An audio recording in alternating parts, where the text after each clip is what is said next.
Hi everyone, I'm Moose. I wanted to do a review for Ultrasabers. I actually made a purchase, so I'll get into that later. I've never actually had the chance to review all my other ones that I have got. This was my very first one. It's Initiate V3. Got it from a grab bag. I ended up adding a Covertech wheel to it just so I could carry it around on my hip. Don't mind this. This is custom made. We have a friend that makes these. I won't get into those. This is for Ultrasabers. So I'm very happy with this. I've never had an issue with it. Again, Initiate V3. Then I also have one that I purchased for my girlfriend. This is also a grab bag. I believe this is the APPRENTICE V4. It has the windows cut into it, and we were very happy with this one. I added a thumb screw for a retention blade. Also added another Covertech wheel so I can clip it to my belt. Came with the standard 36-inch Ultra Edge heavy grade, which isn't standard, you pay extra for that.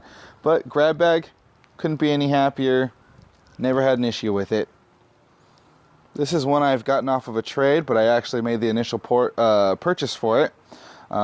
This was also another grab bag. It is a Liberator. All of these are, besides my first one, these are all about 6 months old. Have seen a lot of wear and tear, as you can see on the button guard there, but it works just fine. The plastic button guard does get smashed every once in a while in full contact dueling. The Liberator is probably the lightest hilt I have in my current arsenal. It has a small choke point here. I will get more into these ones inside. It's a lot easier to review them when I have less light. But I'm out here right now because of the lighting and because I'm actually unboxing a new saber that I purchased through Ultrasabers. I should have did it on my last box when I made a big order for my group. This is probably the best grab bag I have purchased so far. Once again, the guard on the button did break. It is just plastic. I had to get it replaced. Had a friend do it for me, but it works still. I have a lot of problems while dueling sometimes to push the button. It just happens. I use lacrosse gloves to get really big. I have started to play around with weathering on it because it was just a silver hilt, nothing really on it. I had to add the Covertech again. And a thumb screw just for looks mostly. It has 2 retention screws. It has these little emitter holes.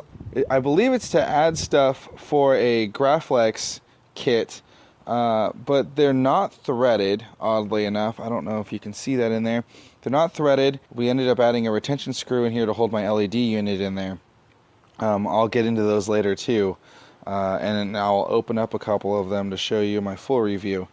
So this is the Prophecy V3. It's probably the most expensive hilt standalone if I were to just buy it by itself. But I got this in a grab bag. Actually, it was a free grab bag from when I purchased my Dominix V4, which is currently in shop. I'm adding a Obsidian V4 sound card to it. Alright, I guess we will open up the box now. I only ordered one blade, and since this is very Shoto type, I guess this will work to cut it open. No, I'm just kidding. I can't cut it open with that. It doesn't actually have plasma coming out of it, and it would probably burn up this box pretty good, so I'm just going to use a little screwdriver I have to open it up. Now I was really hoping for a cross guard. Speaking of which, I have not actually said what it's in here. So 2 things in here are blades. This is a 40-inch blade. Rounded tip, Ultra Edge, heavy grade. I ordered them for some friends of mine. They are going to be used. Oh wow. Oh, this is probably the other blade for the actual saber I ordered. It's hidden in there, isn't it? But the 40-inch blades are going to be used for tournaments locally. We have a thing in San Diego called ULF. 40-inch blades are the longest blades they allow. I got a Covertech clip. I'm going to make my girlfriend wear her lightsaber around more often for open carrying purposes.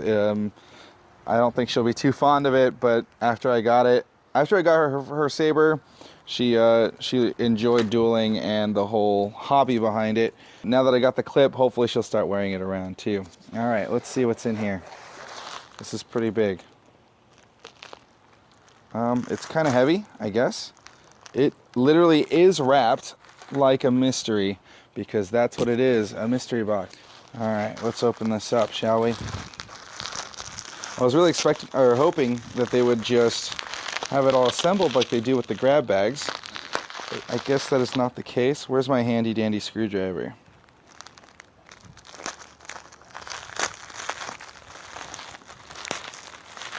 As a mystery box, I have, I believe it was $75 for the saber, which is about the same price as ordering a grab bag. And so being the same price, I said, why not? Mystery boxes have a chance to come with sound. I don't know what all of that means. I know what a dark initiate is, though. And that's pretty much actually what my first saber was that I showed earlier. So let's open this up. Oh, and it's a V4. That is beautiful. Excellent. So it's an Initiate V4, which is the next upgrade to my Initiate V3, or Dark Initiate, I should say. So it has the windowing. That's literally the #1 reason why you get a V4, is because they allow for the windowed emitter. There's the LED inside. It looks almost the same. Even the grips are pretty close. It is in a Arctic blue, but I will get more into that when we go inside so I can show everyone. It didn't sound like it had sound in there when I turned it on, which is a little disappointing, but for 75 bucks, I guess I really can't complain too much. I believe the hilt alone is around 65, 70. But let's see here. The pommel is slightly different, looks a little heavier. It actually is identical to my Dominic's V4. And I have the AAA battery setup in here. That's very unfortunate. Okay, so we will take this all inside. I will, I guess, put it together, and we will see what exactly we have going on over here. All eyes on me.